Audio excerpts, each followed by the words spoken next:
RBL Weekly back on the air. I am the commissioner of the Roast Battle League, Pat Barker. Normally I'm joined by Sarah Keller. She couldn't make it today, so I thought, who is the most opposite person on earth? And that's how we ended up with our co-host today, Los Digits. What's up, motherfuckers? I'm so excited for this episode. I had to have you in here for two reasons. Number one, you got a lot of shit going on right now. Battles that just happened, battles that are about to happen, videos dropping, doing numbers, everything. We're going to talk about all that. But I also wanted to have you on because you and I feel like have different philosophies on like some battling shit. And I just wanted to talk about that because I'm curious kind of like as to your perspective, right? And like, you know, we come from different backgrounds. I come from the stand-up background. You're from the rap battle background, which, you know, I know as an outsider, but you live that shit. And I hear you say things like there's one clip that I don't know if it's from a podcast or whatever, but you shared it like a few times, Right. where you say like, oh, what they do at the Comedy Store, that's not real roasting. That's not real roasting, you know? And I'm curious. This isn't like I'm not trying to get into like a thing here, but I hear that and I'm like, damn, I gotta know more about like, cause like when I came up, like I was raised by like the Comedy Central roasts, you know what I mean? Right, yeah. So Jeff Ross and Geraldo and Lisa Lampanelli and all those people. So like to me, the art of like writing the roast jokes, that is real roasting. But like I want to know, what is like real roasting to you? Real roasting is real roasting, dog. Like, you guys at the Comedy Store say, all right, let's have a joke off. You don't say have a roast off. Well, you guys say have a joke off. You guys write jokes and then have people write jokes. Like, the Comedy Central shit is cool, but, like, I know, like, people are hitting me right now for the Matthew Broussard joke. I guess I said some shit, like, about the middle school, whatever. Like, oh, he didn't peak in middle school. He peaked in a couple.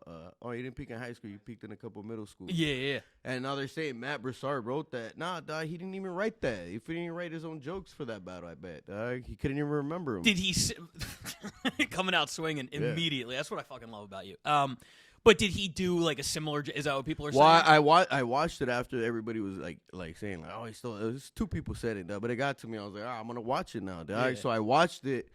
He kind of said it, but look, what I do, dog, now, like, you know, one of the great gods taught me, dog, that the idioms and similes in the world, dog, like, of roast and, like, that's how you write a joke, fool. So I'm going off similes, like, you know, break a leg or you know what I mean? Like, shit like that, idioms, dog. Yeah. So when I seen that idiom, it was like, yo, he didn't peak, or he did, you know, this guy didn't peak in high school. Like, that's an idiom, fool, like. Or a simile or whatever. So does that change? Because one of the other things that I know you were riding hard on like a year ago is you, in a battle, used the phrase Stone Cold Steve Autism. Autism, dog. Right. Shout outs to Chicago for stealing that. And hold on, dog. And I know you said it's been said before, fool. Uh-huh. But to tell you the truth, dog, like, it wasn't, like, I've never seen it. Right, but it was, yeah, I know, dog, but look, dog, you're talking about, like, back then when there was no YouTube and no way to steal it. Right, but Matthew Broussard did his on TV. What I'm saying is... He did that on TV? The autism? No. The peaking, right? Okay, That's what they were saying. yeah. So obviously you didn't see it. No, you I guys don't watch just, that, Just you know? two comedians, Yeah. or in your case, like a roaster, and like your brains worked similarly, and you Yeah, wrote it's parallel similar jokes. parking, fool. And any roast joke, I feel like, has probably been done 100 times, right? Right. So, but when Chicago did Stone Cold Steve Autism, you were so sure that they stole it from you. You know why? Because I know they watch it. You know, look, all right, I'm not gonna toot my own fucking horn, but Yes, he is. toot, motherfuckers. I know you guys are watching, dog, and I know you guys are like studying the scene out here in LA because. Like, without it, dog, like, without them studying us, I'm not saying it's a bad thing, but without them studying us, dog, there wouldn't be other leagues. Mm. You know what I mean? There wouldn't be other people trying to do what you guys are doing out here, dog. Yeah. So, like, when I heard it, I was like, for sure they're watching, dog. Like, come on, dog. Look, it's not parallel thinking, dog, when you're saying the same joke as me, and it's already been documented, dog. I have it on my fucking page. But... it's not a coincidence, dog, that their league is called Roast Battle, and the league that I'm on is Roast Battle. So there's two similarities there, dog. That, you know what I mean? Like, well, yeah, I mean, we're all in the same league. It's part of the Roast Battle League. League. Dog. So that means they watch us. Yeah. So No, I don't think they would deny it, like the people who put the league together. So yeah, I guess in a way, I guess it is parallel thinking, but she said it too close for it to be parallel thinking. You know what I mean? Okay. It's kind of like when Tom Whalen stole that joke from Frank Castillo for the pacing in the cell, which he did over there in Austin. Like he's pacing the same dimensions as the cell. You know? Mm-hmm. It's like that, fool. You can bleep Tom Whalen's name out. But, but yeah, fool. Yeah. Okay. I love. This is why we had to have you here. This like this energy. It's gonna be a different vibe today, and I'm really excited for it.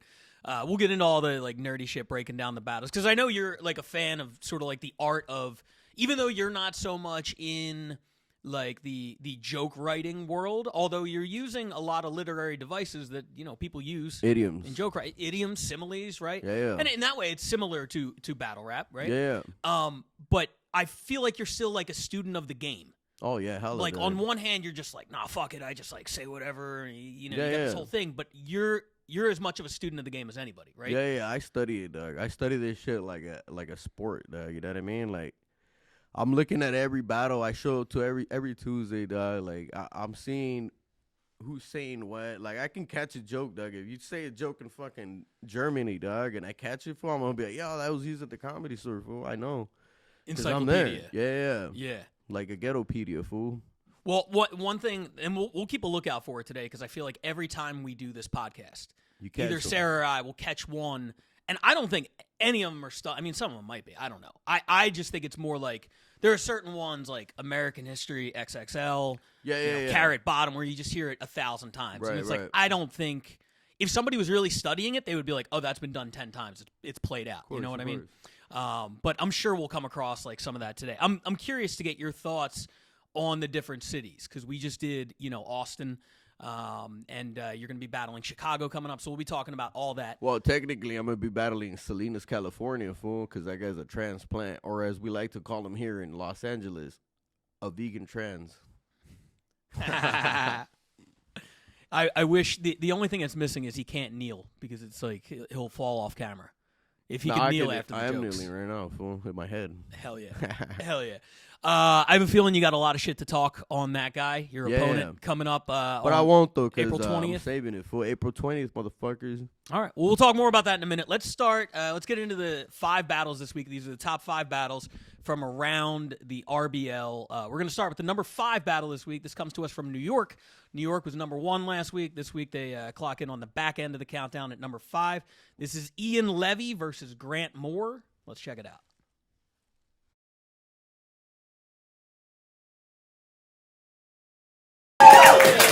Great to be here. Great to be here. But Ian, if you're here, who's telling female open micers to smile more? Ian is a vegetarian, which explains why he looks like a scarecrow for a soy field. Yeah, hey Grant, if you like eating meat so much, why don't you eat my ass? Okay, we're fun. Let's see here. Grant has a lot of cool hobbies. Like recently, he's a big watch guy. Like he likes to sit in the corner and watch while I fuck his girlfriend. Okay, no, I'm just kidding. He doesn't have a girlfriend anymore. She left him, so now he just has to watch her have a life with another man.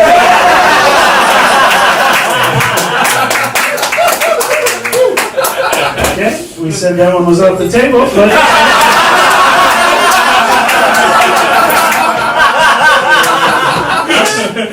That's what type of man this guy is. Ian, leave me. More like, Ian, leave me alone, you hairy bug person. Oh, is it? Sure. Okay, yeah. Thanks, Ed, and ED. Okay. In the shower today. Hey, you guys, if you want to know about Grant's mother, she actually, apparently, every time she visits the Holocaust Museum, she says it's just so powerful. Keep in mind, the Holocaust Museum is what she calls her pussy, right? Based on all the potential Jews that have been sent there to die. Okay, Ew?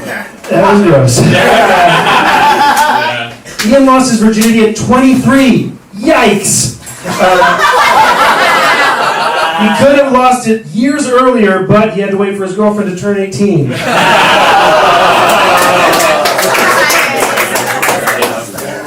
It's tight, it's right. Okay, let's hear it. I know how to have a good time. Okay, I'm sorry.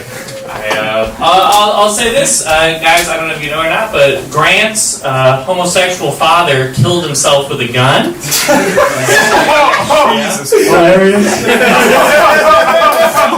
He died the way he lived, blowing himself.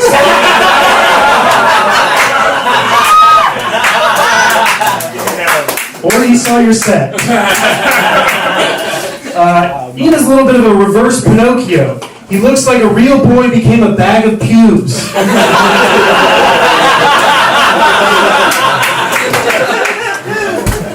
Thank you, 18th President. Ulysses S. Grant. Okay, yeah. I said that because you're both alcoholics. Okay, there we go. Read a fucking book, people. There we go. No, okay. Here's something fun. Grant failed out of community college. Okay, yeah. Is that why his father killed himself? Probably. Okay. Last joke. Ian is Scottish and vegetarian, so his favorite food is faggots.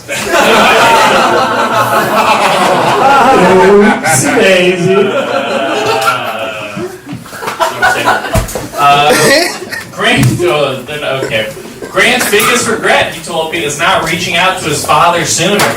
Okay, but just know, Grant, even if you had, he still wouldn't love you. Okay, there we go. Thank God I said fag. I knew it would go south at the end. Okay, yeah. All right, so cool opening battle. Yeah, it was good. Yeah, I mean, I thought there were a lot of really high highs.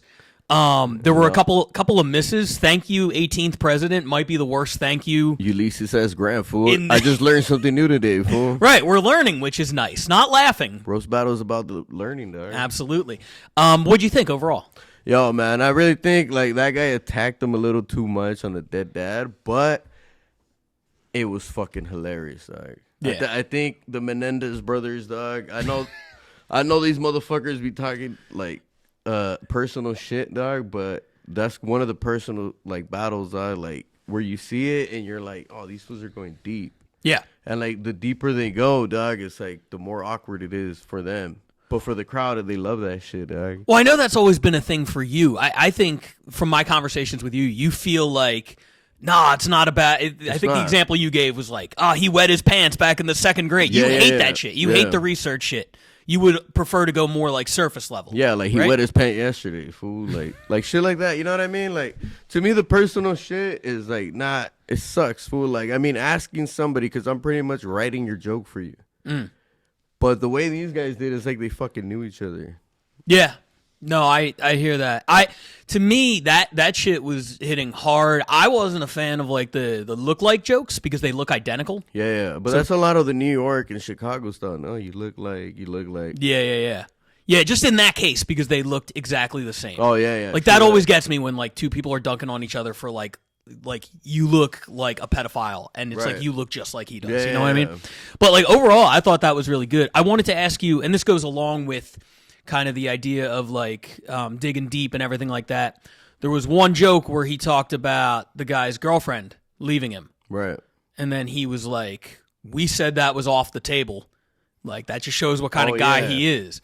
Now that's one thing. Like I always exchange info. I think it's better when people have shit to write about beyond just whatever. I exchange info with my opponents, but I have a couple things where I'm always like, hey, don't talk about this. I would be fucking pissed off, frankly, if somebody did that. Yeah, but that's what I'm saying. They knew each other.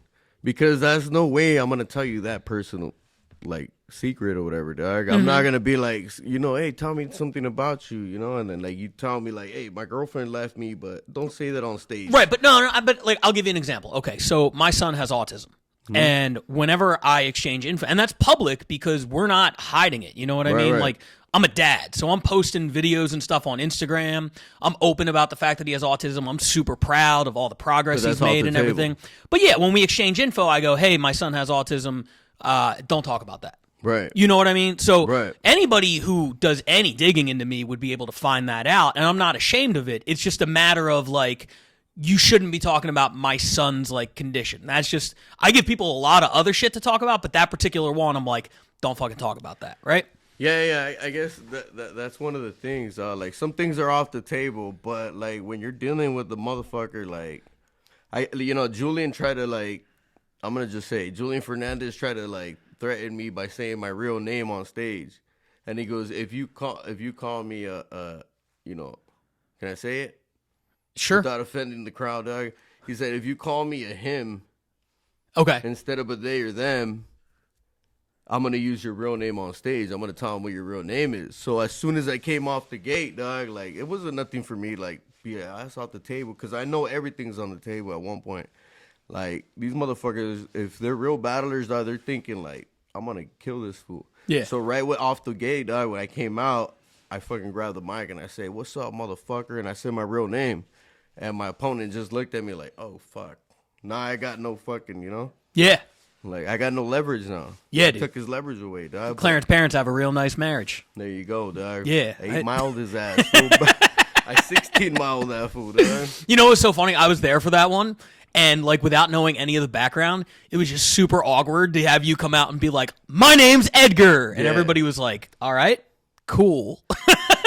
But Right. we were playing head games. Yeah, I get yeah. it, but you were playing them with the crowd too, because we were That's all my like, favorite, "What the dog, fuck?" playing head games. But yeah, these fools knew each other too much, fool. Yeah. For them to be battling, that's why I say, dog, like, two friends shouldn't battle, because why?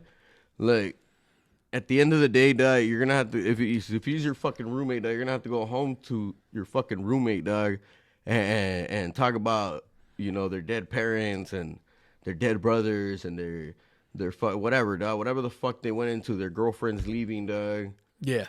So that's awkward, fool. Mm-hmm. That's why I don't like that buddy shit on stage, fool. Yeah. I don't like that, dog. Like, I'd rather have it two people that don't know each other so they can really roast each other.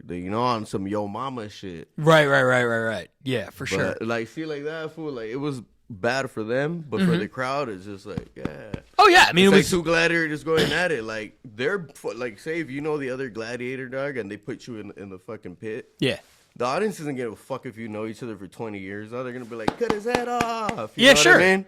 So that's what I'm saying. Buddy shit, don't do it. I mean, they good were battle. I think the guy on the left won, dog. Uh-huh.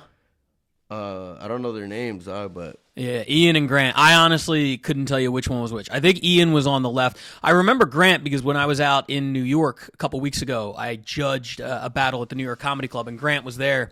And he was funny in that one, too. Right. And one thing he did that night that he did on this battle, too, and I don't remember exactly how he phrased it on the night or what the setup was, but on that battle when he was like, Ian lost his virginity at 23. Yikes! oh yeah, the yikes, yeah. That was really, really funny. I like that, but the guy on the left made the guy on the right say, "I told you not to say that." Yeah, but that to me that doesn't So win you no, a but battle. that's like You lose points for that in my book. You lose points also your for book, you pulling gain. out a book, fool. So that fool already lost points that they evened out, fool. Well, that's going to be a thing that we see a lot in LA. Everybody is completely off book. And, I'm offhand. in other cities, yeah, you've revolutionized the art of yeah. writing jokks on your Everybody, fingers, on your digits. everybody copies me, but yeah, dog, it's cool. But cool first battle getting us started. We'll move to number 4 now. This is from LA. This is a battle you saw. This was this past week. The undercard championship match. Evan Warner, who you've battled, going up against Effie Meadows. You haven't battled Effie, have you? No, I haven't battled Effie yet. Interesting. Let's talk Yeah. about that. But let's get into the battle right now. Undercard title, Evan versus Effie, number 4. Here it is. What's going on? It's the undercard championship. Let's roast! Evan likes working with wood, partially because he's a carpenter and partially because he keeps fucking trans girls. Evan, you look like me if I weren't so brave.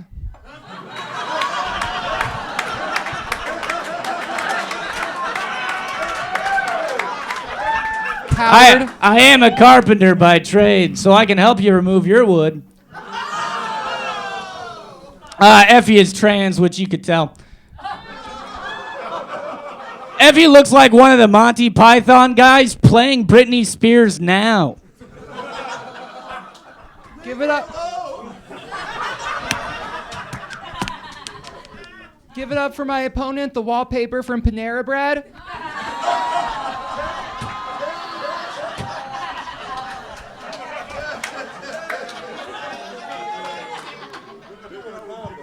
Evan's got a slim figure but a bulbous head. He looks like a penis with a wig. I may have Yeah, I have the body she wishes she had. I may have a lady cock, but you look like a lady cock. Yeah, when a ton of guys come on that bird face, it's called a bukkake. And she says, boo, it's cock, see?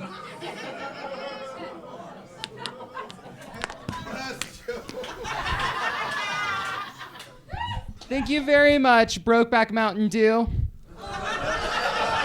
You're welcome, you dumb whore. Thank you, Slender Man Child.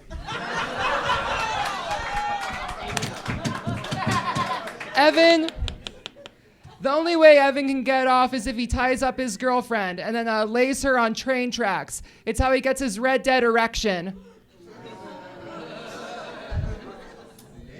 What's with this dress? It looks like if the Little House on the Prairie was a house for fucking abused women. Like, you know it's a sundress because it's her parents' son's dress.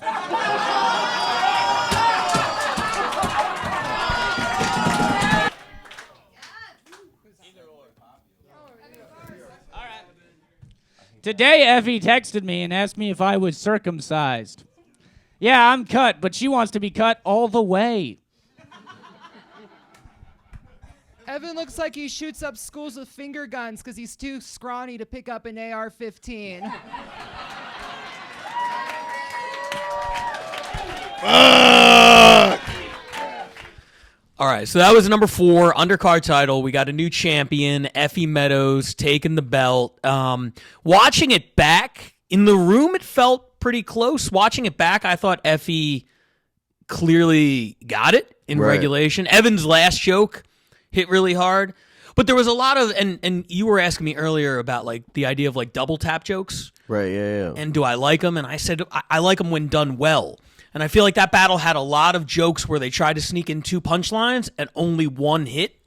And it's like, maybe that's a lesson. Like, I don't feel like it adds anything to add a second punchline to your joke if it's not going to hit. You know what I mean? Right, yeah. But sometimes, like, what they do is they'll step on their own joke as far as, like, when the crowd is going already wild for the first punch. Yeah. Then they go for the second punch, but the crowd's already loving it. And then they still, like, they're like, oh, I still have to finish the joke. But they should know when to cut off. But, yeah, that's why I don't like the layered jokes, because you don't know where it's going to end. It's like, it leaves you on a fucking cliffhanger, fool. I mean, it's a weird thing because, like, I like writing those sometimes, and I think I generally, after 45 battles, have a pretty good idea, like, what's going to hit and what's not. But, like, there's also the moment where, like, she said he looked like the wallpaper from Panera Bread. Oh, yeah, those are fire rebuttals. I think I wrote 2 of them down. So Yeah, I mean, that was unreal, and it's like, just, man, I don't know, you blow up the room like that. I think my natural inclination would be, but it's tough too because you're like, I wrote these jokes. When else am I going to get to say it to, you know? It's not like I'm ever going to battle him again, you know. So it's a tough call. I felt like Effie kind of controlled the battle. Evan threw a wild knockout punch kind of at the end, but it was a little bit too little, too late. Overtime was, Effie won. I mean, when in doubt, school shooter will always win at roast battle. Right. You Yeah, know? I mean, it went cliched, but it was cool. Yeah. Because it's like, it's a visual. Yeah. And like, that's what I'm saying. All that personal shit, nah, just go for the fucking simple shit, right? So let's talk a little bit about both of these guys. The first thing I want to talk to you about is Effie Meadows is the undercard champ now. You alluded to it a minute ago. You haven't battled Effie yet. Yeah, but I don't think I can be the undercard champ, fool.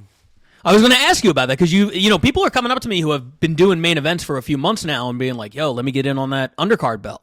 And it's like, I kind of had you in like a higher like weight class. Now I'm willing to, if people want to, Yeah, I'll drop some weight, dog. step down. Yeah, drop a little bit of weight. Is that I'm something like I'm like Logan Paul, fool. Is that something you'd be interested in? Hell yeah, fool. I'm taking on everybody, anywhere, anytime, fool. Parking lots, alleys, churches. You do battle in every place that has a microphone is like, do you want to roast this guy? You say yes to all of it. Oh, yeah, dog. Yeah. I watched that Jim Carrey movie once, fool, the Yes Man. And ever since, fool, I never said no to anything, fool. And it's got to be in bad places, fool, but you know what? Yes.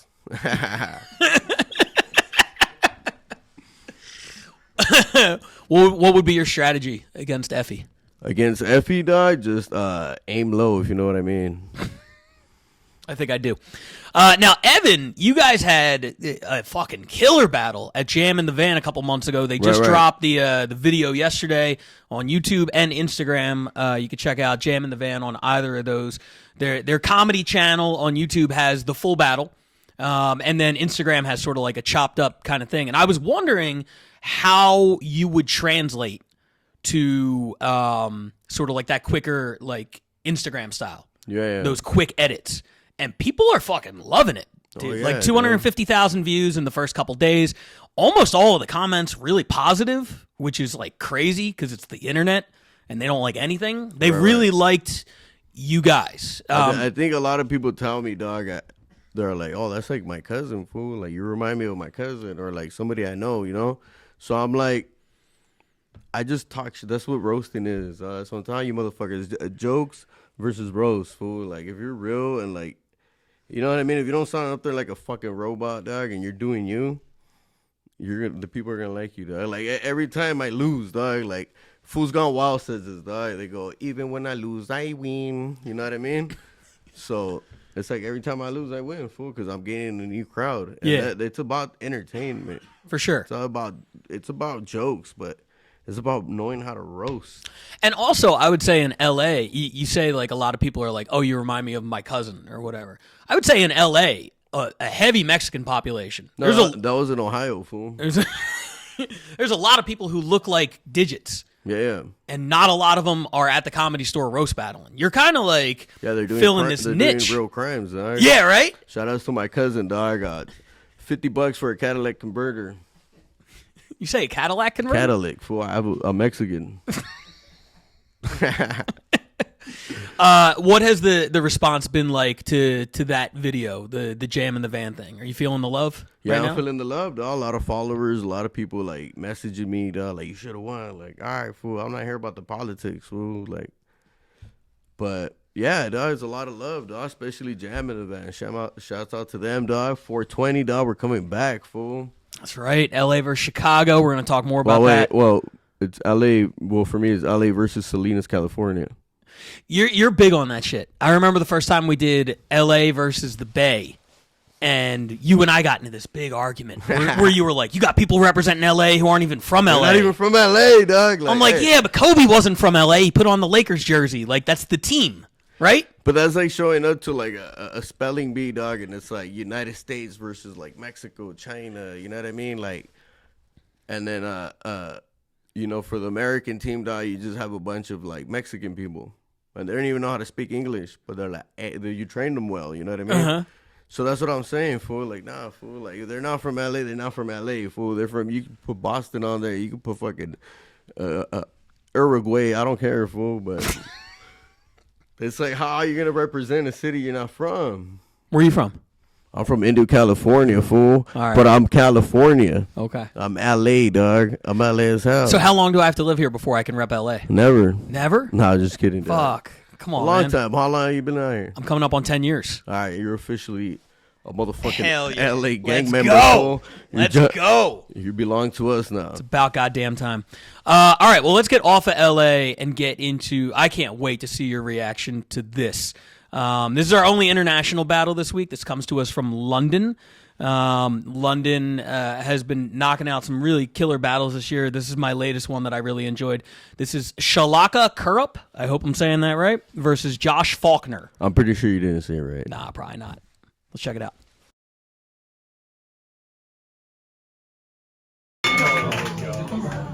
This overstuffed sausage is Josh Faulkner. Josh is a wrestler and does a lot of steroids. As we know, steroids make your penis shrink, which is why Josh now has a tiny, tiny, tiny little clit. The only reason he doesn't wank off is because he has no clue how to find it.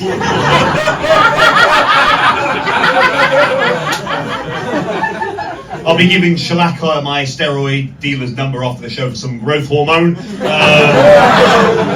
You might recognize Shalaka's voice from those withheld numbers that call and ask if you've been in a car accident. Shalaka's Indian, the first Indian woman to have a rearranged marriage. Back in India, there's beef in Shalaka's childhood home. The family's sacred cow has moved into her bedroom.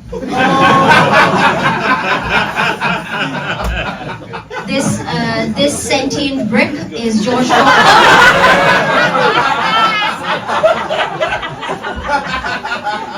Josh looks like a bloated corpse, which is fair because, as they say, you are what you fuck.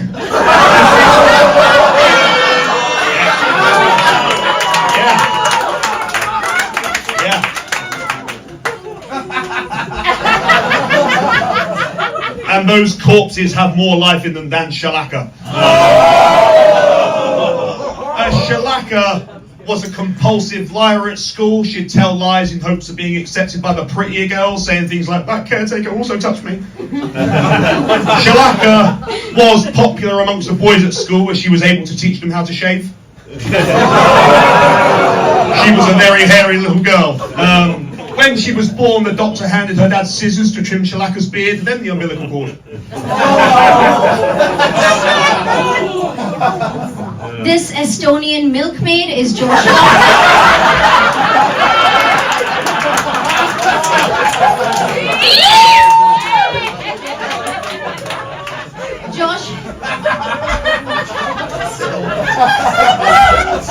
Josh has the build of a bull, but the tits of a cow. A toxic man with udders. Josh puts the Tate in Andrew Lactate.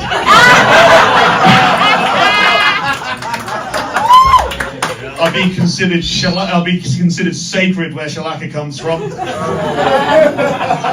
Shalaka is a massive fan of Lord of the Rings and once met Legolas himself, Orlando Bloom. She offered him to destroy her ring, but Orlando said there's only so much he can do on those Make-A-Wish visits.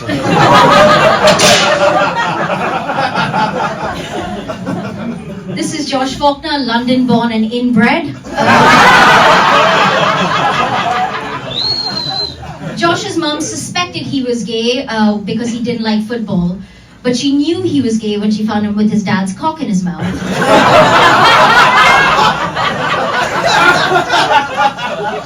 It's not gay if you close your eyes, is it? Shalaka's training for the London Marathon. She got a lot of practice growing up running miles for fresh water.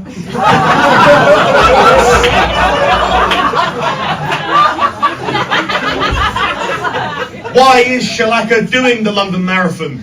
Well, hopefully she can raise enough money to have one built in her village.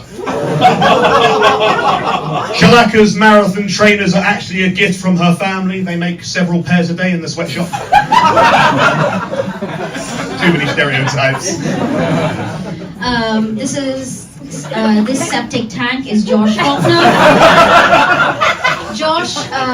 Josh's father abandoned him when he was 7, which is when he also became an altar boy. Unfortunately, he had to quit because he couldn't make any of the fathers come. But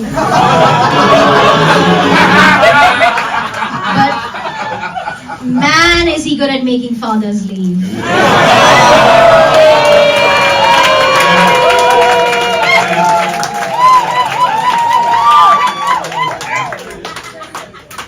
I wasn't the fuckable altar boy, but I was given the job of filming, so every cloud.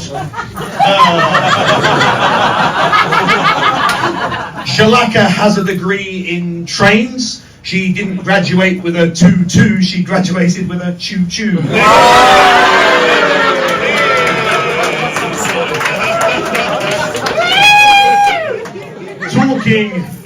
Talking of trains, last year Shalaka and her family celebrated 7/7. That's what her granddad was. They also celebrated the bombings on the tube with the game of Pass the Parcel. Yeah, that's it. Yeah, fine, thank you very much. Okay, so that was number 3 this week. I really enjoyed that battle. I thought that they were both, and let's just keep the conversation rolling as far as like the double and triple tapping of jokes, because like I said earlier, I like it when it's done well, and I thought that Shalaka did it really, really well a few times. Yeah, she did. She hit like I think 3 jokes that I liked. One was the dad leaving one, and the other one was the cock of the mouth. Yeah. And then the other one, the last one, the one she did, but Yeah, he's not. She tied in his dad leaving with him fucking the priest, and he's bad at making fathers come, but he's great at making fathers leave. Fathers leave, Like man. the number of levels that works on throughout the course of 2 or 3 jokes that were all good and all got laughs. Right. And then the way she started also with, and this is a thing that got played out really quickly in America, I feel like, the thank you so-and-so, you're welcome so-and-so. Yeah. In London, they do a thing, and she did it really well, where they start off by saying, this such and such is Los Digits. And it's like saying thank you. It's a little bit less punny, but like she had descriptors of him every single time. This overstuffed sausage, the septic tank. Like, she nailed, and she started every turn, I felt like, with a laugh before she even got to her joke. Right. I don't know, man. But yeah, that double tap joke shit, dog. Yeah. It's cool, dog, but when you're doing 2 to 3 fucking jokes, it becomes like too much. You know what I mean? It can be. Like, dude, the crowd wants to laugh, and if you're hitting the first punch, I don't think you should keep going. Yeah. I don't care how much you wrote. If you wrote an hour, like, just stop. Yeah. I mean, I go both, because when it works so well, right? So I don't want to say across the board you should never do it, but like you should be aware, is the next part of this joke a home run? And if it's not, and you just hit a double, maybe stop on second base. You know what I mean? Right. Or slide it home, fool. Right, for sure. I don't have a cricket for London. I'm sorry. It's a baseball metaphor I just made. But I think the girl won just off rebuttals and like the way she was getting into his head. Like, she made him flex at one point. Yeah, he tried flexing his pecs as a rebuttal. Yeah, and that already is a win. She was in his head, you know what I mean? And he kind of walked right into it because he flexed his pecs, and then like 3 jokes later, she was like, he has the tits of a cow. Yeah. And it's like, damn, he does. I remember those tits. He had them all in my face like a few minutes ago. You're a student of the game. Do you study these international? Because we have 6 international cities right now, and they're obviously way different than America. Have you watched any London before? I watched a couple of them on the RBL, but like me looking at them, I watched like maybe when I was gonna battle Victor Patriscan. Okay. Like, yeah, I was watching a couple like their guys up there, but like studying, I just like sometimes I'll watch like battles, and they'll be like either the Comedy Store ones or like. Right now, I'm a lot into like the Denver one, the first one that came out. Yep. That was a good fucking. Oh my god. Shouts to Denver. Yeah, shouts to Denver. They're doing for sure. it out there, dog. Yeah. But yeah, I want to start getting more into those, dog. The international ones and like the out of city ones. But like other than that, I don't keep up with them, dog. I just watch what I watch, fool. Yeah, no, for sure. A lot of Comedy Store shit. Yeah, no, I got that. Overall, I thought really good battle. Shalaka, the biggest difference to me was how Shalaka had like a really solid game plan. She didn't even try rebuttals because she's like, I got 2 or 3 jokes that I feel confident in every time. She started them off with the basically you look like, and then went into her jokes. I thought she was really on point. Whereas Josh, I felt like was trying to fill in a lot of the blanks with those like off the cuff kind of like things. You know, and that's something that you do really well. You throw a lot of shit at the wall and kind of see what sticks throughout the battle. Right. You know what I mean? And sometimes it does and sometimes it doesn't. And I felt like he was trying that, and he was hitting about 30, 35%, and she was just hitting like 100% with all of her shit. Yeah, I think that's one of the things, like not everything's going to stick, like you said, but when it does stick, dog, then you figure out that little niche, fool. I think that's what he's trying to do. I don't know how many battles this guy is in, dog, but hey, figure that shit out, fool. In your house. Yeah, motherfucker, figure that shit out. And stop shaking your tits around on stage. It's distracting, and we don't like it here in the States. Yeah, motherfucker. Hey, come to LA, dog. I'll battle you, fool. Do you just bleep yourself? You say motherfucker? Yeah, dog, because I don't know if we're being monetized, fool. That was wild. I've never seen anything like that. What a professional. All right, now we're going to get into number 2 this week, the city that you will be waging war with, Salinas, California. Yeah, Salinas, California, by way motherfuckers. of Chicago. Chicago has always been one of our most consistently performing cities. They just had a tournament to crown their champion for 2023. This was a semifinal battle, and it features a guy that you've never seen before.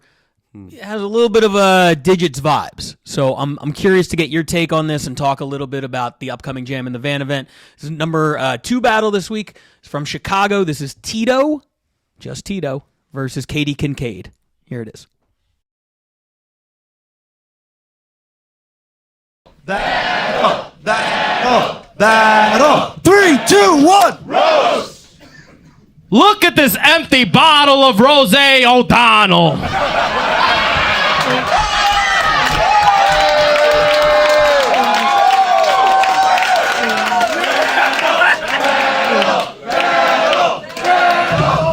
My thumb.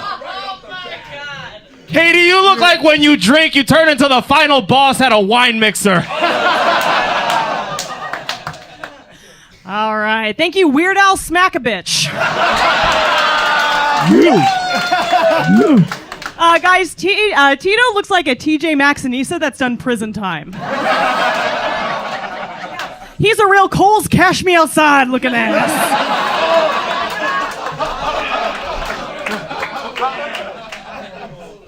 Thank you, Flo from Oppressive.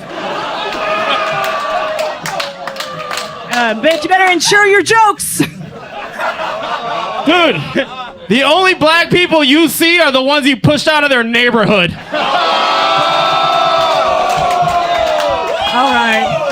All right, calm down, Day of the Deadbeat. Guys, you may notice Tito's pacing on stage. Don't be confused by that. He just gets aroused anytime he thinks he's about to beat a woman. Yeah, Tito, if you were a UFC fighter, it would stand for Ugly Fucking Chico. Also, ladies, don't be confused. He is the guy in every sexual harassment training video. He has text below his face that just says she wasn't asking for a raise, she was asking for it. UFC unfunny cunt. Anyways.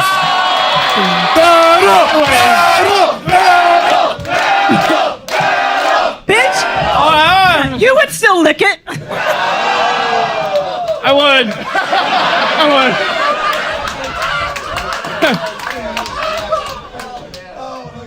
Katie's a modern woman, so she calls herself a goddess. With those shoulders and that face, the Greeks would have called you Hermaphrodite.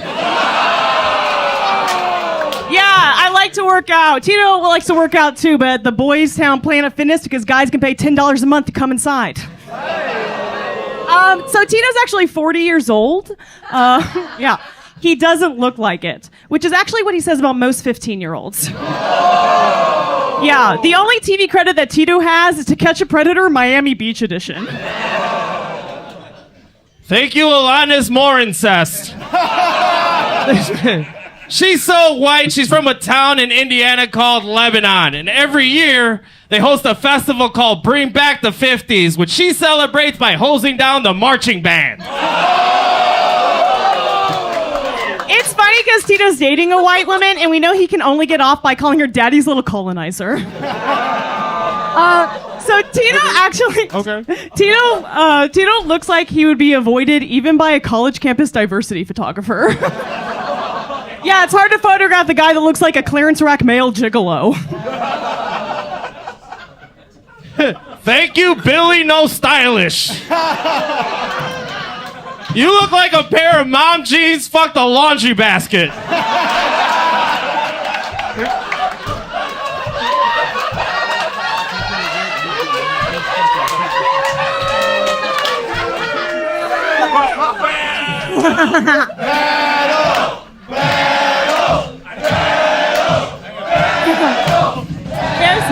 Here's the thing. Tito's bisexual too. He's bisexual too, but he's queer and unemployed, which means he can't even hold down a blowjob. Don't worry, Tito. There is a job opening for one of Jeff Dunham's puppets that enjoys being fisted. At least I work for myself. You're an executive assistant. You identify as a boss bitch, but you're just your boss's bitch.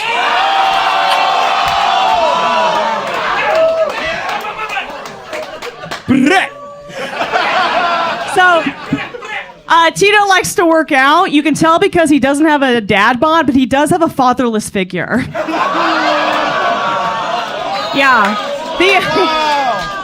The only women that Tito can make come are women coming to seek child support payments. Found around. That's rich coming from someone with umpire arms. That's The why only people you call out are the black ones living in your neighborhood. it's funny because Tito's a landlord, so I feel like he's pushing his own people out. Make money, bitch. So, last joke. Last joke. All right. So here's the thing. I'm a new roaster, and so I knew that going into this battle, I was going to be considered the underdog, which is ironic because between the two of us, I'm the only one who's ever topped a bitch. and that bitch was Tito. Fire, right? That was a badass fucking battle off the gate, dog. Rose O'Donnell, fire, dog. Yep. But shout outs to Tito, dog. I was watching you watch the battle, and you're a Tito fan. Yeah, I'm a fucking Tito fan. I want to battle you, dog. But nah, dude. All in all, dog, his like jokes, his comebacks, like fire. For this was fire. But also too, let's not take away from the girl. It was her first time doing it. Yeah, and she kept up with them. And that's fucking hard. I don't think it was her first ever battle, but she made the semifinals of this tournament. So she's a liar. Yeah, well, I think she's like less than a year in. She's like newer to battling, but to make it to the semifinals of I think it was a 32-person tournament. Oh, okay. So to make it to the final four, dog. She killed. She deserved to be up there. She was great, but he was just kind of like next level. The in the moment shit, the UFC flip. Yeah, it was too many jokes to keep up with, but fuck. Yeah. So how do you think? Because I watch him and I'm like, he's got kind of like a Digits thing, right? A little bit less pacing, a little bit more bouncing. I wouldn't say a Digits thing. He got a Tito thing, dog. But like, we have similarity, dog. As we're just fucking hyper ass motherfuckers, dog.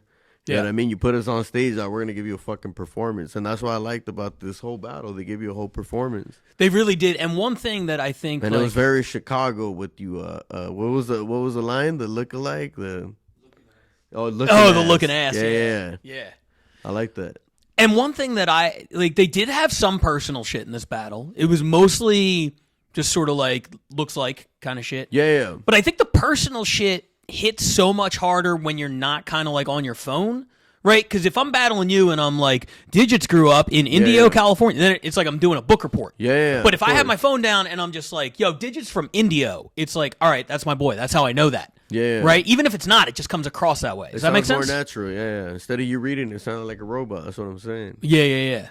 But yeah, this one had a lot of like, I don't know. They did have some personal shit. I caught it at the end, but executive assistant, the boss topping bitch, one, boss I think, bitch. at the end. Ooh, yeah, for sure. I mean, I just, I was blown away. I thought they both had a bunch of great jokes. It was just, to me, it was the percentage of shots landed. Right. Like Tito was throwing too much. Tito was throwing fewer shots, but he was connecting on everything. That fool was Gretzky on ice. Fool. You know what I mean? Shout out to the Kings. Yeah. But yeah, I mean, and he went on to win the next battle. He is the current Chicago champion.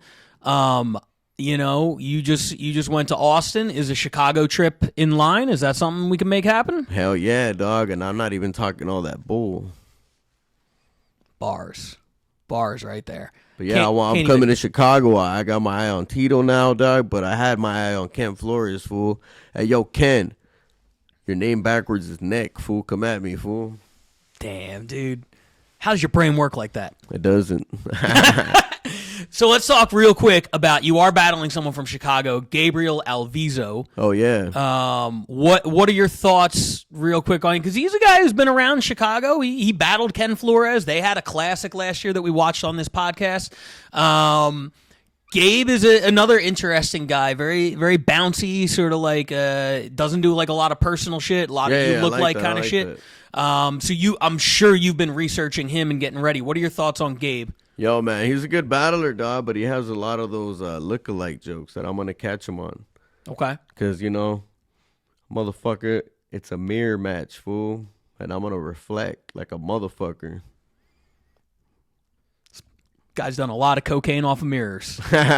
So he knows all about it.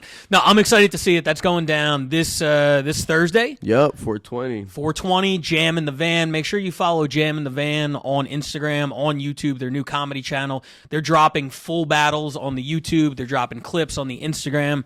Numbers are going crazy. Digit's latest one on its way to our latest 1 million view battle. Looking forward to that for sure. And shout out to Chicago. They were one of the first cities to really take this thing seriously, get on board with what we're doing. The camera work is great. The audio is great. You know, we watched some of these. We're kind of straining to hear different things, and everybody's doing their best, but Chicago is just kind of on another level with some of their production shit and a few of their battlers. And I think we discovered a new favorite of mine and certainly of yours today for sure, in Tito. Tito, dog. I'll be taking shots at Tito, fool, like an alcoholic, homie. Let's go.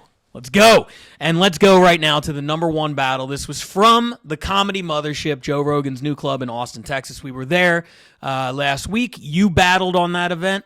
I want to get your thoughts on the event in general, but to me, the battle of the night was the first one. We opened so strong in terms of just like back and forth, slugfest, knockout type of shit. These are two of Austin's finest. This is Mike Eaton against Francisco Rincon. It's the number one battle this week. Here it is.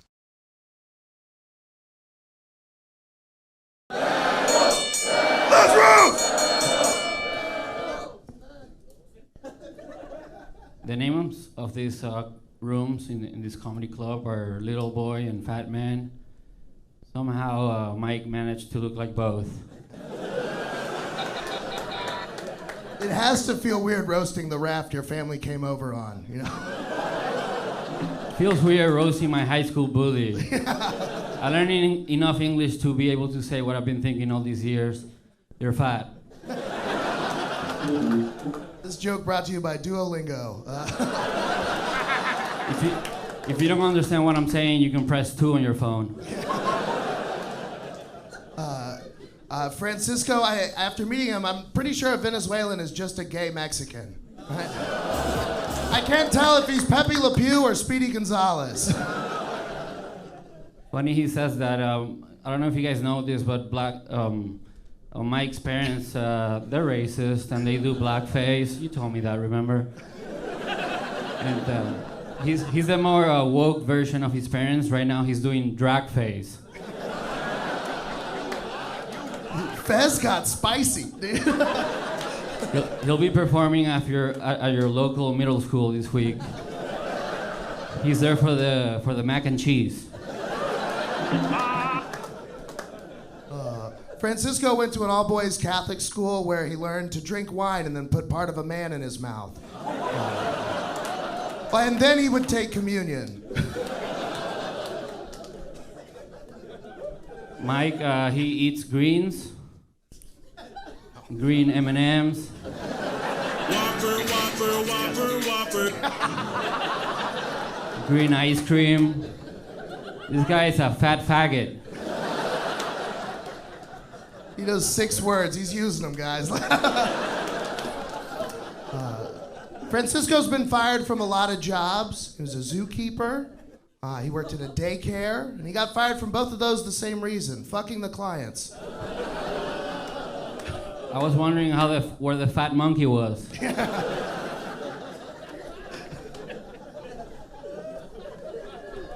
Whenever Mike walks his dog thinks he's walking Mike. I'm just kidding, he doesn't walk. He just goes in and out of an in and out. I'm pretty sure in Venezuela they just eat dogs.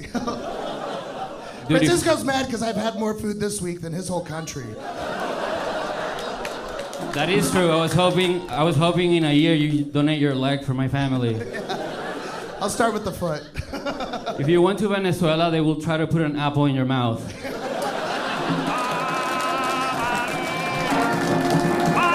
That's good. Oh, we have more jokes. Oh, yeah.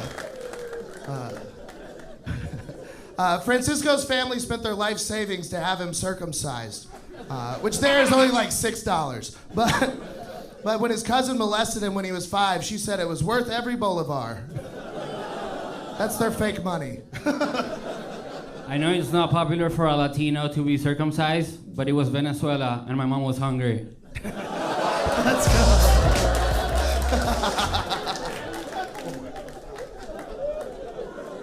Mike's wife lost 300 pounds when she got divorced from Mike. She took the furniture, he took diabetes. Oh, I got rid And of the one. cheese puffs. Remember the cheese puffs?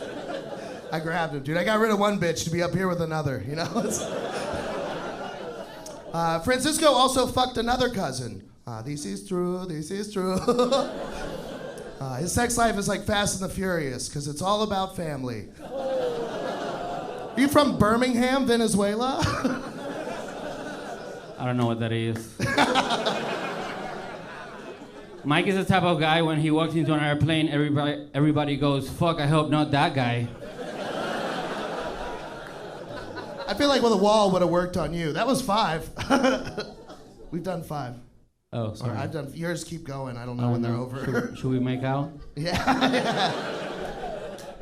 Is that it? Yeah. Okay, thank God. Keep it going! It was a great battle. Number one battle of the week. Really, I thought neck and neck was killing it. Yeah, they were doing good. First time Moses came out. I think if you end it there, but it's a perfect battle. Maybe it was the energy being thrown off. I think that might be it. Or the jokes, but yeah, they kind of lost the crowd at one point. It did feel like after that it wasn't quite the same. But everything up until that point.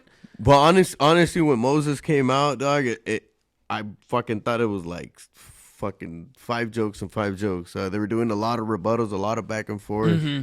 So I don't know when it ended in a style. That's always one of those weird things where like you write 5 and then you're like, all right, I got these like 4 rebuttals and then I got 2 like thank you so and so's and then I got this and then you're also coming up with like shit off the cuff and like if that's a job that I don't envy at all. Like Moses having to count to 5 when they're like, oh, that wasn't technically a joke. Right. It's like, I mean, sometimes he's just guessing up there and you know. Yeah, that's kind of hard to like keep track of. That. Trust me, dog. I run know y'all this fool, and it's like that fool. I'm up there, and the crowd's like, "Yo, man, that's it. 5 jokes." I'm like, "All right, motherfuckers." I don't know. It's kind of hard to keep track of that shit, fool, because you don't know. Sure. Fool. Yeah, and then I've seen it the other way, where like they finish 5, and Moses is just like kind of sitting there, and they have to be like, "That was 5." I mean, they did it in this battle. We got both. Yeah, but the rebuttals are like jokes. They're not like thank you so and so. They're actually structured. Absolutely, and there was like a really good back and forth. Yeah, and a lot of double tapping on that, but I liked it the way they were doing it. They fucking mastered the double tap right here. I feel like we have a theme that's built throughout the show, the double tap. Yeah. Like I don't like it, and then it's like I like it when it's done well, and then the last 2 battles it was done exceptionally well, and it's like all right, we like. I think it's growing on me, fool. I think that's what it is, but when done correctly, I mean that was a big thing in New York before we had this roast battle league. Like back in like 2016, 2017, it was just LA and New York. And we would watch the New York battles, and they would do that shit, like 2-3 jokes per turn. And it's like when I went over and battled in New York for the first time, I wrote my shit that way. I wrote it the way it would never work in the belly room. But like you got to know kind of like your surroundings and how they do things there. I think it's a cool, like fun challenge in a way. Yeah, that's cool, dog. Everybody has their own style. Like I've noticed like a lot of like out of country or whatever, like the London ones or whatever, like the Australian ones. Have you ever seen Australians? I have. Yeah, they just wrapped up their championship tournament. I talked to the guy who runs RBL Australia. We should have content coming from them next week, so check that out. Sick, but yeah, they all have their style, dog. How they roast. I mean, everybody roasts different everywhere, dog. But it's been one of the most fun things about this league to find out. And speaking of different, like Francisco's style in this battle, I loved both of them. I judged this one. I actually gave it to Mike. The battle went to Francisco. I thought both were great. Watching it back now, I can't even call it. Right. The one thing that I did notice about Francisco that I like is he employs like some defense tactics. Yeah. It's like he has a shield around him, dog. Yeah. Anything that he said, like the other fool Mike Eden was saying to him, he was just like, "Yeah, so what?" Yeah, he was very like. Yeah, just straight up being like, yeah, I got circumcised. My mom was hungry. It's wild shit where you're like, whoa, put that in text. And it's like, if somebody sent that to me, I'd be like, don't ever fucking say that on stage. Are you crazy? Don't call me ever again. You nuts? Yeah, why the fuck would you say that?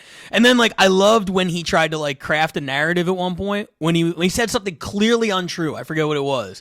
But it was like, yeah. Oh, no, he said the blackface. He goes, remember you told me that? You remember, you told me that. To me, that shit is so fun. I don't fuck with the idea of, like, saying fake shit about another person in the battle, unless you do it so over the top ridiculous where it's like we're all in on the joke. I mean, yeah, but like most of the time they're up there, they're calling each other like what, rapists and pedophiles are like, so like, yeah.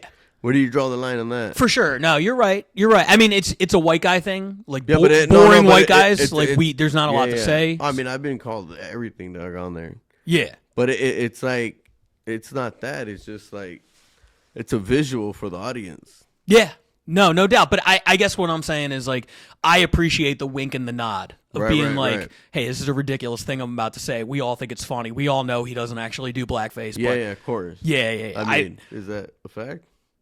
Was that? I mean, like, I don't know. I mean, it's a lot of paint. Maybe he did tell him that, dog. Who knows, dog? Might eat it. Please tell us, dog. Now, what did you think watching the battle back? Who did you have? If you were a judge, who'd you have in that one? I had Mike Eden. He had more solid jokes, more like he was waiting for him. He was kind of like a spider who was waiting for his like prey to just land on the fucking web, dog. Yeah. But yeah, I don't know. The Venezuelan guy was fucking cool, dog, and to the point where he called him. He goes, "A Venezuelan is just a gay Mexican fool." That Mike Eden had me at there, dog. Like he won. Well, as a Mexican, yeah. You're like, fuck, we don't claim those motherfuckers. So you battled at this event against Darian Irwin. Right.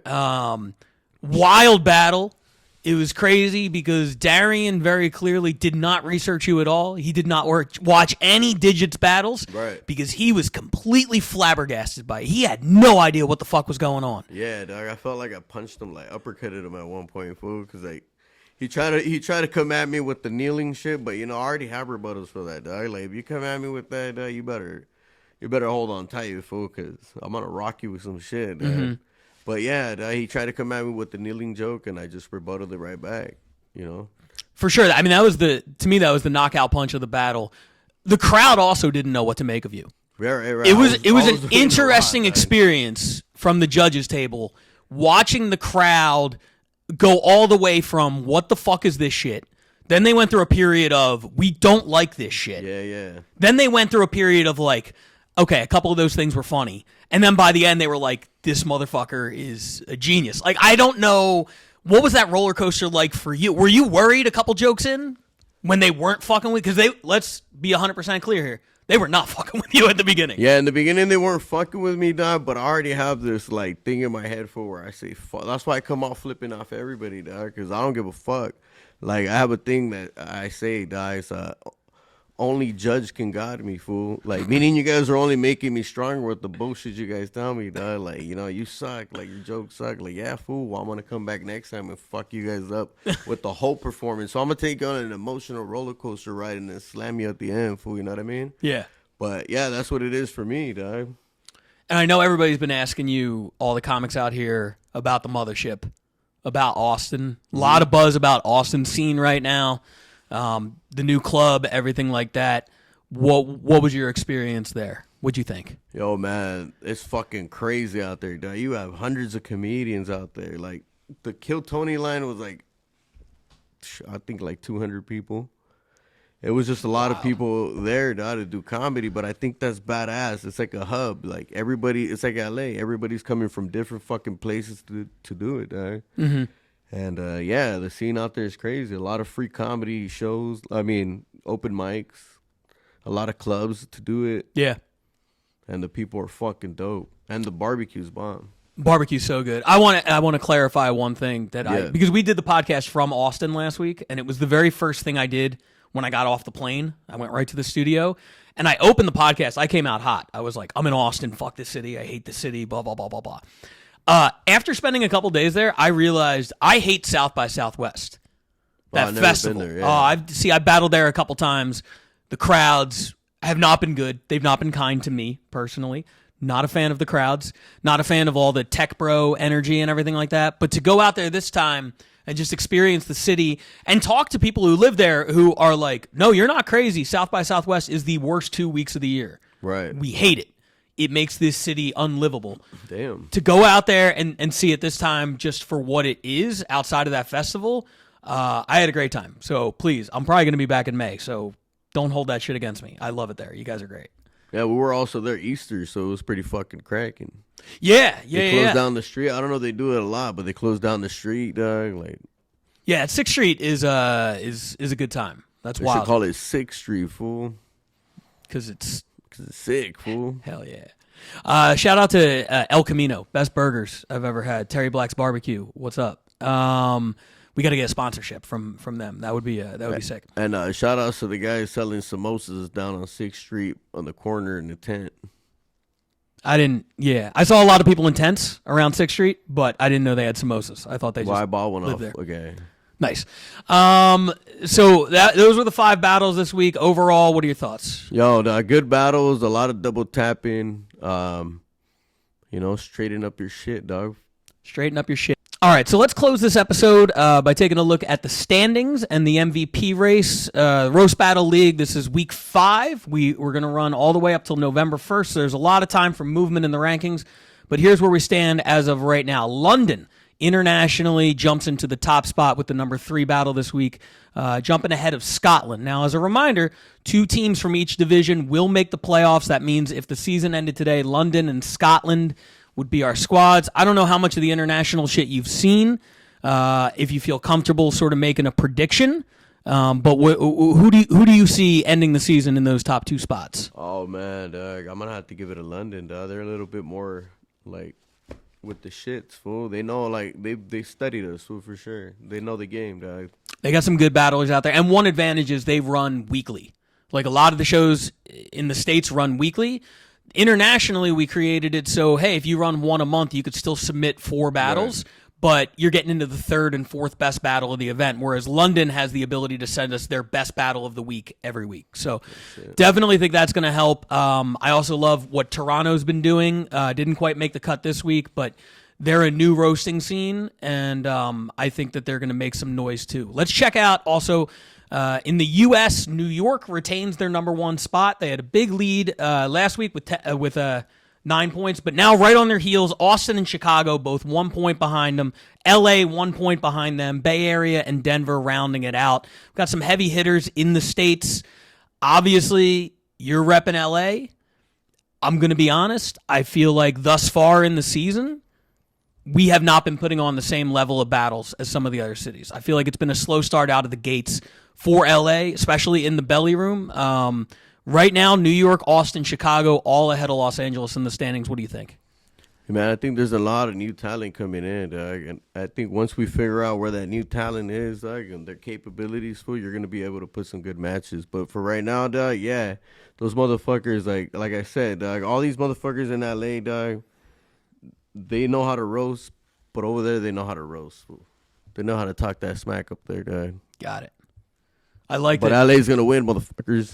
All day. He's still bleeping himself. I've said fuck like 30 times. Fuck. And he's still, there it is. And let's close it out by looking at the MVP ladder. This is the first time we have an official rankings for this. This is in no way official. This is the commissioner's opinion based on everything I've seen. From the bottom up, Brandon Kiefer, who came in second in the Chicago tournament. He's 4-1. Grace Leishman, who participated and won a battle at South by, has also main evented a couple times in New York at 2-1-1. Morgan Anderson, the South by Southwest champion, 3-0. Joseph Murphy from London, who we have yet to see on this podcast, but he's got 5 wins already this season. We're 5 weeks into the season, and he's 5-1. That dude is getting up there at every possible opportunity.